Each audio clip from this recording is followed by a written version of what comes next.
and smooth. Just feels like new bearings moving around in there. All right, cool. Now for the play test. Very solid. That'll do it.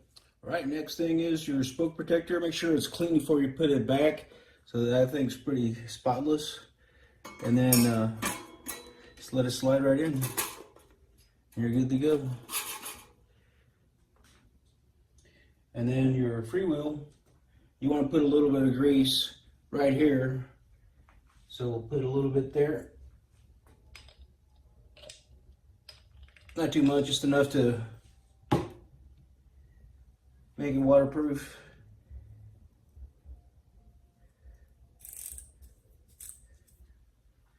That should do it.